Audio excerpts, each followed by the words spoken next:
नमस्कार दोस्तों, मेरा नाम है शुभम और आप देख रहे हैं इंश्योरेंस गुरुजी। सब्सक्राइब कीजिए चैनल को एंड बेल आइकन को दबाइए लेटेस्ट वीडियो सबसे पहले देखने के लिए।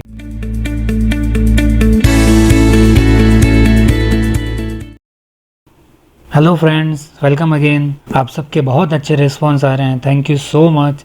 आपने मुझे इतना प्यार दिया, इतना सपोर्ट दिया और उसी की बदौलत आज हम 200 सब्सक्राइबर पूरे कर चुके हैं एक महीने में। और ये सिर्फ मैंने जो मेरी टीम थी, जो मेरे एजेंट्स थे, उनके लिए स्टार्ट की थी, बट नहीं पता था कि मेरे साथ मेरे जो बाकी फ्रेंड्स डेवलपमेंट ऑफिसर्स हैं, CLIs हैं, उनके भी एजेंट्स मेरे साथ जुड़ेंगे और मुझे इतना सपोर्ट करेंगे। Thank you so much guys. और अप्रोक्स मैं 3 वीक बाद ये सीरीज़ अपलोड कर रहा हूँ IC38 की। अनफॉर्चुनेटली हमारा लॉकडाउन बढ़ गया था, तो इस चक्कर में जो हमारे नए एजेंट्स हैं, जो न्यू जॉइनर्स हैं, उनका भी मुझे डेवलपमेंट करना होता है, उनकी भी मुझे स्किल्स इंप्रूव करनी होती है, उनको भी LIC का वर्क सिखाना होता है, तो इसलिए उनके भी मैंने वीडियो अपलोड किए थे। तो अब से हमारा जो सेशन रहेगा वो पैरेलल चलेगा न्यू जॉइनर्स के लिए। तो अगर आप भी उसका बेनिफिट उठाना चाहते हैं तो मेरे बाकी वीडियोस देख सकते हैं और ऊपर आपको सजेशन में दिख जाएंगे मेरे अदर वीडियोस। तो वहाँ आप जाके LIC के प्लान भी पढ़ सकते हैं। आप LIC के अंदर जो फॉर्म्स होते हैं वो भी देख सकते हैं। जैसे कि मैंने न्यू जॉइनर्स के लिए उन वीडियो में ट्रिक्स बताई है कि अभी आपको इनिशियल स्टेज पे क्या करना चाहिए LIC में ज्वाइन करने के बाद, तो उन वीडियो से आपको काफ़ी हेल्प मिल जाएगी फ्रेंड्स। तो चलिए शुरू करते हैं। IC38 life insurance exam most important topic part 5। यहाँ हम सबसे पहले आज पढ़ेंगे ग्रेस पीरियड, उसके बाद हम देखेंगे फ्री लुकिंग पीरियड और उसके बाद हम जनरल टर्म्स देखेंगे, जो इंश्योरेंस के अंदर टर्म्स यूज़ होते हैं, तो वो सारा हम जानेंगे। और उसके बाद हम देखेंगे सरेंडर एंड लोन। सबसे पहले है ग्रेस पीरियड, हिंदी में इसको कहते हैं रियायत अवधि। जैसे दोस्तों आप कोई बिल पेमेंट करते हैं, जैसे इलेक्ट्रिसिटी बिल का अगर हम एग्जांपल लेते हैं, तो उसमें क्या होता है, आपको एक फिक्स टाइम पीरियड दिया जाता है कि इस दौरान ही आपको पेमेंट करनी है। अगर एक फिक्स डेट के बाद, एक डेडलाइन के बाद आप पेमेंट करते हैं तो आपकी लेट फीस लगती है।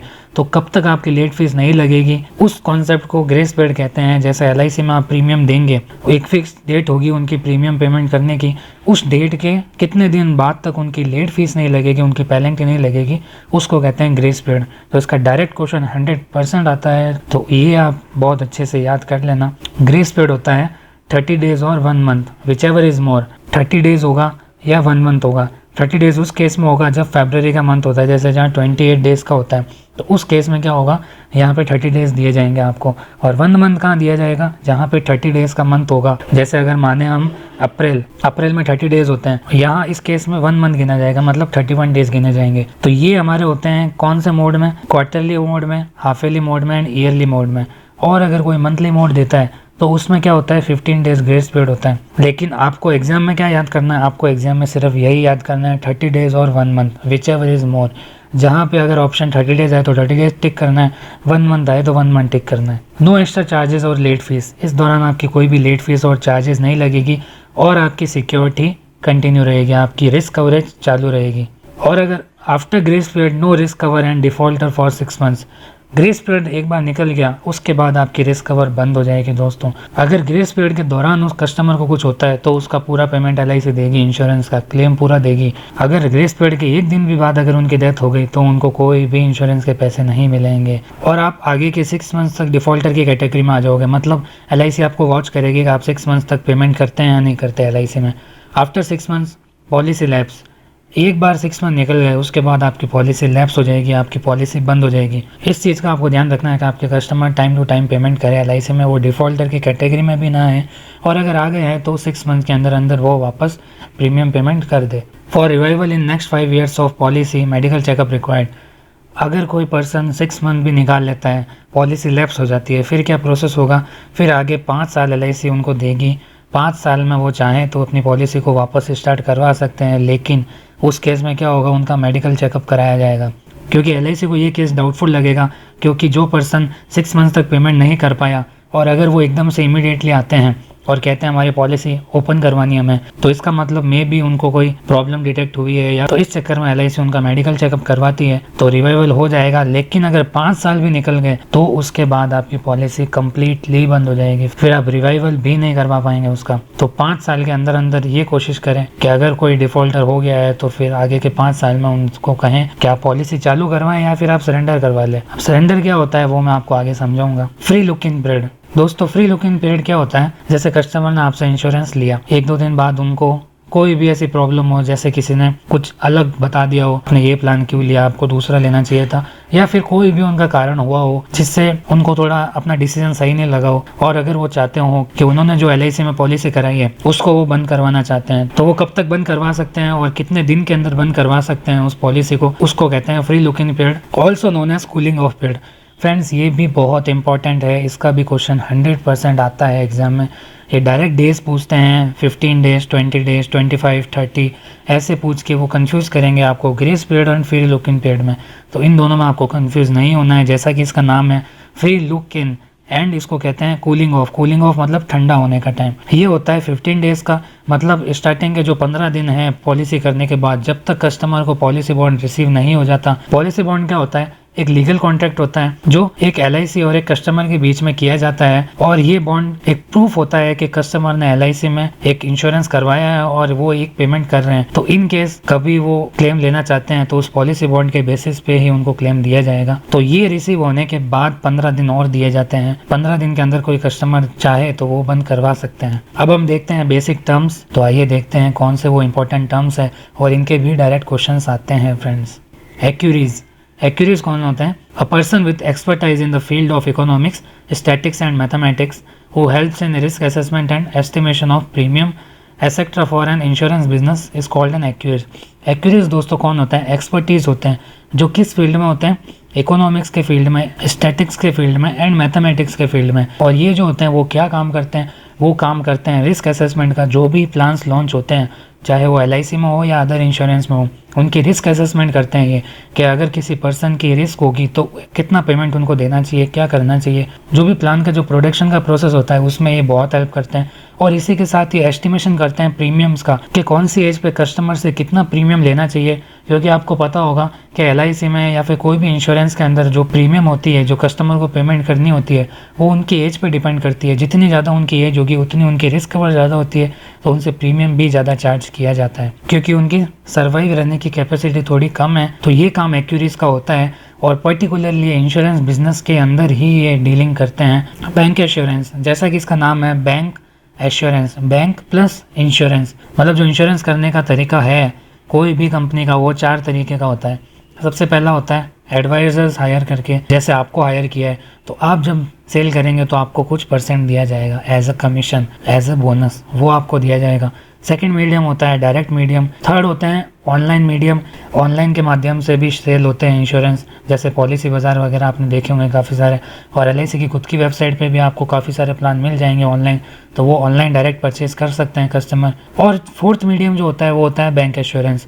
बैंक एश्योरेंस में क्या होता है? जो बैंक होते हैं बड़े बड़े, जिनमें कंपनी के शेयर्स लगे होते हैं, जैसे LIC की बात करें तो IDBI के 50% शेयर LIC के पास हैं, एक तरीके से 50% पार्टनर LIC है। इसी तरीके से एक्सिस बैंक है, यूनियन बैंक है, ये सारे बड़े बड़े बैंक है। ये रिटर्न में बैंक को एक अथॉरिटी देते हैं कि वो किसी भी अपने कस्टमर जो हैं उनका इंश्योरेंस बैंक के अंदर खुद कर सकते हैं। इनके बदले उनको क्या मिलता है? बैंक को सबसे पहली बात उनको पार्टनरशिप मिलती है LIC के साथ, जो शेयर के अंदर पार्टनरशिप है। LIC ने अगर उनके शेयर खरीद लिए तो उनकी मार्केट वैल्यू बहुत ज़्यादा हाई हो जाती है। फर्स्ट बेनिफिट यहाँ मिलता है। सेकंड बेनिफिट, जैसे आपको कमीशन दिया जाता है, आपको जो बोनस दिया जाता है पर इंश्योरेंस करने पर, उसी तरीके से बैंक को भी इंश्योरेंस दिया जाता है। इस मीडियम से बैंक का रेवेन्यू जनरेट होता है काफ़ी बल्क में, और वो भी लाइफ टाइम रेवेन्यू जनरेट होता है। एक पैसिव इनकम हम कह सकते हैं बैंक की साइड में जनरेट हो रही है, जो उनकी FD RD बैंक अकाउंट से होती थी। इसमें बैंक का बहुत प्रॉफिट होता है। तो बैंक के अंदर पर्सन्स बैठा रखे होते हैं अलग अलग पर्टिकुलर ये इंश्योरेंस सेल करने के लिए। नेक्स्ट है keyman insurance. It is a life insurance policy taken by a person on the life of another person who is or was his employ connected to his business in any manner whatsoever. ये जो policy होती है ये particularly company करवाती है अपने employees के लिए। जैसे कोई कंपनी अपने एम्प्लॉयज़ का इंश्योरेंस करवाना चाहती है, उस केस में क्या होगा, कंपनी उनकी एम्प्लॉय की पूरी प्रीमियम पेमेंट करेगी, और इन केस अगर एम्प्लॉय नहीं रहे तो उसका जो डेथ क्लेम मिलेगा वो मिलेगा किसको? कंपनी को। वो कंपनी के फंड में जाएगा, और अगर कंपनी चाहे तो उन पैसों को वो उनके फैमिली के वेलफेयर के लिए भी डोनेट कर सकती है। तो ये कंपनी का राइट होगा पूरा इस पर। री इंश्योरेंस। री इंश्योरेंस बेसिकली क्या होता है फ्रेंड्स, जो इंश्योरेंस कंपनी होती है वो भी अपने लॉस से बचने के लिए क्या करती है, खुद की पूरी कंपनी का इंश्योरेंस भी दूसरी कंपनी के इंश्योरेंस से करवाती है। जिससे क्या होगा, इन केस अगर कंपनी पे कोई फाइनेंशियल लॉस आता है तो वो कंपनी पे अकेले बर्डन ना पड़े, वो दूसरी कंपनी बियर कर सके। जो री इंश्योरेंस कंपनीज हैं काफ़ी सारी इंडिया में, जैसे LIC का भी री इंश्योरेंस होता है। Nominee who receive death claim of life assured. Nominee वो पर्सन है जो कस्टमर पॉलिसी फॉर्म भरते टाइम लिखवाते हैं, जिसके अंडर क्या होता है कि जैसे अगर वो कस्टमर ना रहे इस दुनिया में तो उनके जाने के बाद वो डेथ क्लेम किसको देना चाहते हैं तो वो उनका नाम लिख सकते हैं और उनकी आईडी देनी पड़ती है साथ में। तो वो कौन हो सकते हैं, वो क्लोज रिलेटिव हो सकते हैं, जैसे वाइफ है, मदर है, ब्रदर है, सिस्टर्स है, या उनके बच्चे हैं, कोई भी पर्सन क्लोज रिलेटिव हो सकते हैं वो जिनको वो पैसा देना चाहते हैं। उसी तरीके से अपॉइंटी है a person who take cares of nominee in case of death of life assured during the period that the nominee is an minor, he or she will receive death claim on behalf of nominee.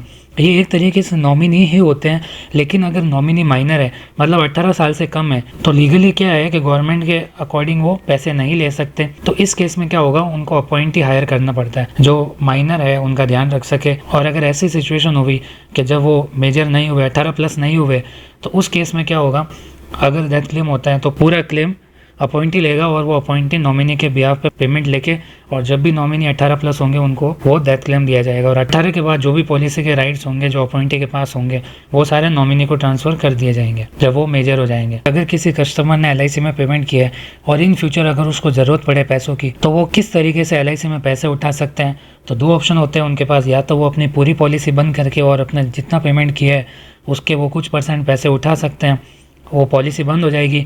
और अगर वो चाहे कि नहीं मेरी risk cover चालू रहनी चाहिए, मेरे को पॉलिसी कंटिन्यू रखनी है, तो वो क्या कर सकते हैं, लोन ले सकते हैं। तो इन दोनों की क्या कंडीशन होती है वो हम देखते हैं। फर्स्ट है surrender. Surrender is applicable after 2 years. जो भी पॉलिसी करवाएंगे उसके 2 साल बाद कस्टमर सरेंडर ले सकते हैं, मतलब 2 साल बाद वो पॉलिसी बंद करके जो उन्होंने पेमेंट किया था उसका कुछ % कितना है वो हम देखेंगे आगे, उसका कुछ % वो LIC से वापस ले सकते हैं और पॉलिसी बंद करवा सकते हैं, अपनी रिस्क कवरेज बंद करवा सकते हैं। तो ये 1 फरवरी से कितना हो गया है फ्रेंड्स, 2 ईयर्स हो गया है। और उससे पहले क्या था, ये 3 ईयर्स था। तो अगर एग्जाम में क्वेश्चन आए कि अभी एट प्रेजेंट कितने ईयर्स के बाद सरेंडर करवा सकते हैं, तो आपको टिक करना है 2 ईयर्स। और अगर ऐसा क्वेश्चन आए कि पहले सरेंडर वैल्यू कब ले सकते थे, तो आएगा 3 ईयर्स। और अभी एट प्रेजेंट क्या है, 2 years. Approx 70% of paid premium. Surrender value कितनी हो सकती है, मैक्सिमम होगी आपकी 70% ही होगी। और कोई कोई केस में ये कम भी होती है, कोई कोई केस में आपको 40-50% भी मिलती है। तो वो प्लान टू प्लान वेरी करता है, पर अप्रॉक्स 70% कस्टमर को मिल जाता है वापस। 30% ऑफिस चार्जेस है, अडर डिडक्शन काट लेते हैं ऑफिस में। और अगर लोन लेना चाहे तो वो क्या है, आफ्टर 2 ईयर्स, 2 ईयर्स बाद वो लोन ले सकते हैं। और लोन में क्या होगा, उनको साल में इंटरेस्ट देना पड़ेगा। जैसे अप्रोक्स 10% इंटरेस्ट रेट है अभी LIC में, तो वो 10% इंटरेस्ट रेट उनको देके और वो लोन ले सकते हैं LIC में। इसमें क्या होगा, हर 6 मंथ से उनको इंटरेस्ट पेमेंट करना पड़ता है। ये भी पहले कितना था, 3 ईयर्स था, और अब ये कितना है, 2 ईयर्स। तो इसमें भी अगर पूछे एट प्रेजेंट कितना है तो आपको लिखना है 2 ईयर्स, और पहले का पूछे तो 3 ईयर्स। और ये आपको कितना मिल सकता है, अप्रॉक्स 90% ऑफ पेड प्रीमियम। जो भी आपने प्रीमियम पे की है उसका आपको 90% एज ए लोन मिल जाएगा, आप लोन ले सकते हैं। जैसे अगर किसी पर्सन ने 2 लाख पेमेंट किया है LIC में, तो वो 1.8 लाख रुपीज़ पेमेंट ले सकते हैं LIC से एज ए लोन। तो ये बेनिफिट हैं लोन और सरेंडर के। तो फ्रेंड्स, आज की वीडियो में सिर्फ इतना ही। अभी तक मैंने जो भी 5 पार्ट्स में पढ़ाया है उसको आप अच्छे से पढ़ें, और आगे जल्द ही मैं पार्ट 6 भी लॉन्च करूंगा। और अगर आपको मेरे ये वीडियो अच्छे लग रहे हैं तो आप इस वीडियो को लाइक, शेयर एंड कमेंट ज़रूर कीजिएगा। और फ्रेंड्स, अगर आप LIC में ग्रो करना चाहते हैं, मेरा ये पूरा चैनल LIC को डेडिकेटेड है। जो भी LIC के लेटेस्ट इन्फॉर्मेशन एंड अपडेट्स है वो सारे मैं यहाँ डालता रहता हूँ। तो अगर आप नए हैं तो इस चैनल को ज़रूर सब्सक्राइब कर दीजिएगा, और इसी के साथ आप बेल आइकन को भी क्लिक कर दीजिएगा ताकि आप लेटेस्ट अपडेट सबसे पहले देख सकें। Okay friends, thank you.